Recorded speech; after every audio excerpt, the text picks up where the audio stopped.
Apex hospital के निदेशक doctor Sachin झवर ने अपने जन्मदिन के अवसर पर सोमवार को उनके द्वारा लिखी हुई पुस्तक और भी शुभ दिन मेकिंग एवरीडे बेटर का विमोचन समारोह के साथ किया।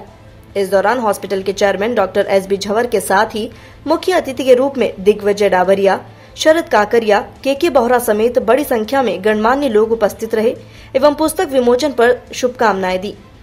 झवर ने बताया कि कोविड समय के दौरान जीवन में ऐसे अनुभवों से रूबरू हुआ जिनसे बहुत कुछ सीखा एवं इसी अनुभव को अपनी पहली पुस्तक शुभ दिन गत वर्ष लिखी गई। इस पुस्तक को मिले रिस्पांस के बाद उन्होंने इसके अगले एडिशन पर काम किया और जीवन से जुड़े विभिन्न सकारात्मक घटनाओं से प्रेरणा लेकर दूसरी पुस्तक और भी शुभ दिन लिखी। झवर ने कहा, सकारात्मकता जीवन को सही दिशा में ले जा सकती है। इसी सोच के साथ इस पुस्तक में जीवन जीने की कला और सही समय पर सही निर्णय लेने की दिशा में लिखा गया। उन्होंने बताया कि पुस्तक से आने वाला समस्त रेवेन्यू मेडिकल सेक्टर में चैरिटी में दिया जाएगा।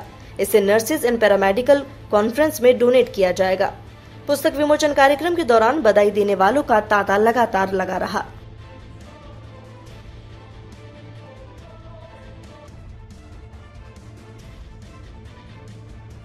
सर बताएं, इस पुस्तक में क्या सलग दिया है आपने, क्या दिखाने की कोशिश की है, कितने पेज की किताब है और इसके अंदर क्या लिखा है? तो बहुत ही अच्छा था। इस पुस्तक का नाम है और भी शुभ दिन।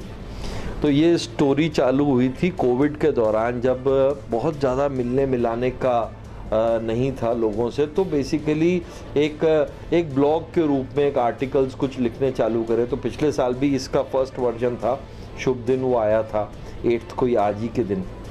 अब ये ऐसा लगता है कि अगर शुभ से अपन माने ना, शुभ का मतलब ऑस्पिशियस होता है। शुभ का मतलब आज अगर किसी भी व्यक्ति को वो अगर पढ़ाई कर रहा हो, वो नौकरी पे जा रहा हो, वो बिजनेस कर रहा हो, तो आज अगर उसका एक दिन शुभ होता है तो वो एक एक करके पूरा साल, पूरा जीवन शुभ हो जाता है। तो इस बुक के अंदर कुछ ऐसे संदेश हैं जो किसी भी व्यक्ति के दिन को अच्छा कर सकते हैं, उसको अच्छी चीज़ें सिखा सकते हैं। और सबसे इम्पॉर्टेंट चीज़ बताऊं मैं कि मुझे खुद को लगता है कि जब मैं इस बुक को जब लिखना चालू करा तो मैं स्वयं, मुझे लगता है कि I have become a good better human being. मुझे खुद को, अपने आप को समझना, अपनी चीज़ को समझना का समय मिला। तो ये 200 पन्ने की किताब है, इसमें एक 1.5 पन्ने के आर्टिकल्स हैं। इसी चीज़ें हैं जो कुछ मैंने अनुभव करी, क्योंकि आप हॉस्पिटल में होते हो तो आप बहुत सारे लोगों से मिलते हो, बहुत ऑर्गेनाइजेशन में बहुत सारे लोग हैं, उनसे सीखते हो, कुछ किताबों से सीखते हो, कई बार कुछ आपने टीवी में, वीडियो में, पत्रिका में, किसी न्यूज़पेपर में कुछ पढ़ा, तो उससे फिर ये एक सॉर्ट ऑफ स्टोरी या लेसन बनता है। तो उसके ऊपर तरह तरह की चीज़ें लिखी। लिखने की प्रेरणा जो है ना, मुझे, मेरी मदर को भी बहुत लिखने का शौक़ था। हालांकि उन्होंने कोई बुक नहीं लिखी, बट वो भी चीज़ों को लिखते रहती थी। शायद लिखने का जो DNA है वो मेरा पेरेंट्स से आया, और शायद उन्हीं का उन्हीं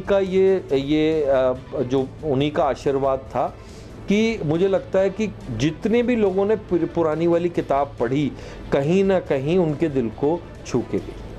ठीक है, थैंक यू।